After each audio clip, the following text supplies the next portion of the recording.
I want to say thank you.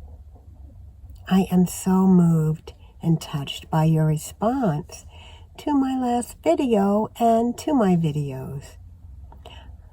Thank you so much and welcome to new subscribers. I think I was like 1,030. And it's because of all of you. Thank you. Before another minute goes by, I wanted to thank you so much. Well, the RTRs are over. And I'm here at my favorite spot again, the park. And there's a lot of people here. Actually, I'm in the dog park. Yeah, I like it. Like I said before, it has certain benefits and amenities. So anyway, let's get to the video today. The why of why I'm living in my car. So first I want to say thank you so much for your interest in my life and why I'm doing this. I've spoken about it a little bit in older videos, but I'll talk about it more now. I had been thinking about this for a while. Rents after 2020, as you know, they skyrocketed. And when I retired in 2019. And yes, I'm 70. I'm retired. My field of work, I worked my whole life, most of my life, not my whole life, of course, but most of it, in computer field, in tech, and then in library science. My last few jobs were as a librarian, a digital librarian, and then a librarian in the public library. So, yep, I'm one of those. No, I'm kidding. Let's see. So, yeah, I always made a good income, and I was very grateful for that. But I didn't save enough, apparently, obviously. And it's, I do take some personal responsibility for my situation, but some of it, and all of us, it's out of our control. World events have allowed, greed to, in some cases, to take over, or in some cases, rents had to be raised because I don't know why. I'm not going to get into that, whether it was greed or need or whatever, but after 2020, what was $800 went to $16,000 and $2,000 a month. I can't do it. I'm priced out. So I tried. I floated along. You saw, and thank you for watching my videos when I, living in Tucson and in one apartment after another. You could probably, I think I was a nomad then too. I've always been a nomad in my mind. It was getting so, but then financial circumstances, I was moving every year. And that's costly too, because you got to pay security deposits, moving expenses every year. So eventually, and I was chasing rents. And what happened, I had to move, and I do not judge anybody, okay? I had to move from locations that I felt more comfortable to locations that I didn't, to get lower rent. And even then, the rents were near $1,000, and they're not that safe, the neighborhoods. And let me just add that everyone should be able to have a safe place to live. But maybe in these scary times, that's not something that can always happen. I don't know. These are questions. I don't have all the answers. So I digress sometimes. Why am I doing it? So yeah, one is financial. I have no savings. I depleted my savings, and I am ashamed to say it's not a good thing. I have some debt.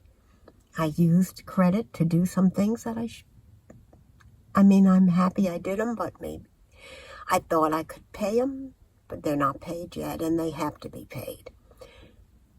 So the only way that I could see paying, short of selling the vehicle, was living in the vehicle. It was one or the other. So I chose living in the vehicle.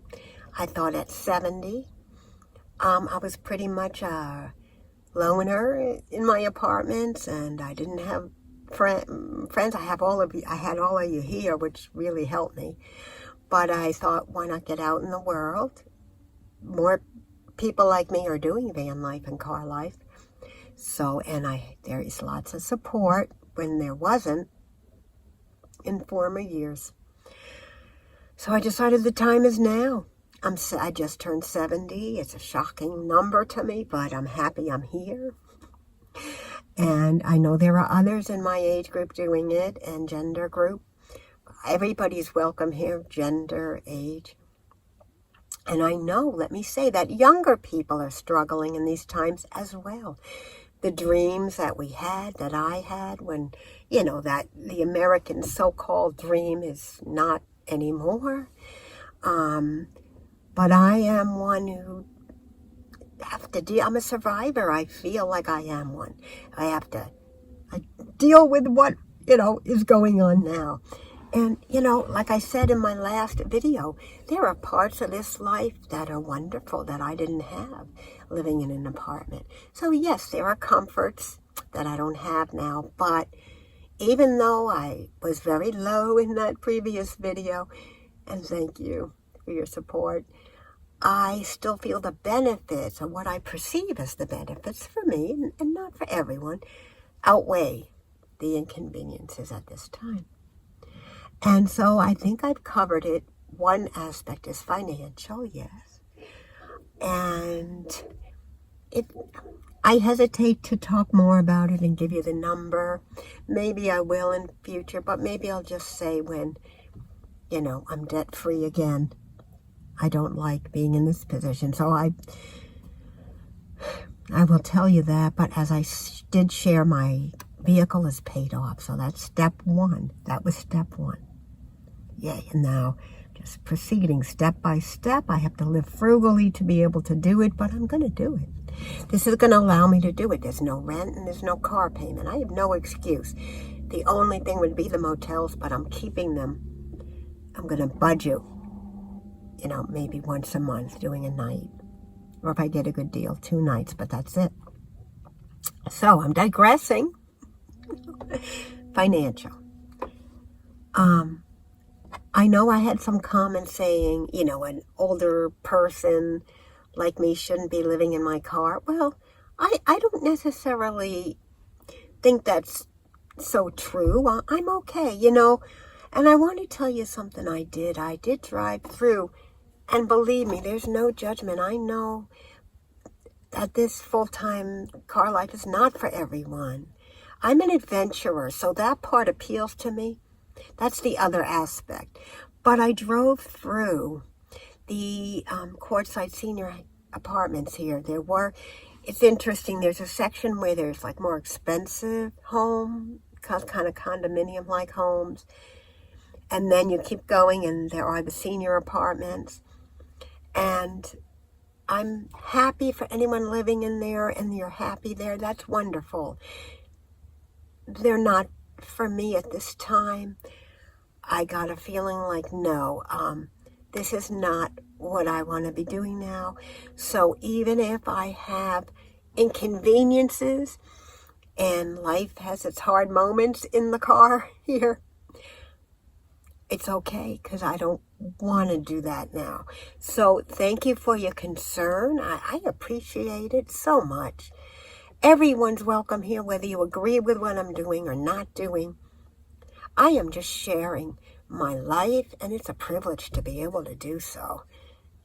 And everybody's welcome here as long as, and my people, viewers are not abusive, but if there is an abusive comment, then I would have to take it out, but I rarely have to do that. I have wonderful, wonderful viewers and subscribers. Thank you. So yes, I am an adventurer, and that's the other piece of why I'm doing it.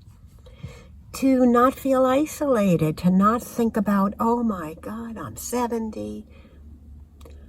What's going to happen to me? I'm old. I'm a senior citizen, which is nothing wrong with being a senior citizen. And I want to say, I have no children. I have no grandchildren. That's great if you do. I do have siblings. Yes. I'm going to do this. I feel good now today that I can say, I'm going to do this as long as my health allows me to. That would be the only thing. And I realize some people might want to do it, but health prevents them from doing it. And I feel for you, and I do get it. We only can live one day at a time, and that's what I strive to do. My best time of the day definitely is mornings with my coffee. That's why I'm coming to you now. And I remember one important thing I wanted to say about mental health, my mental health.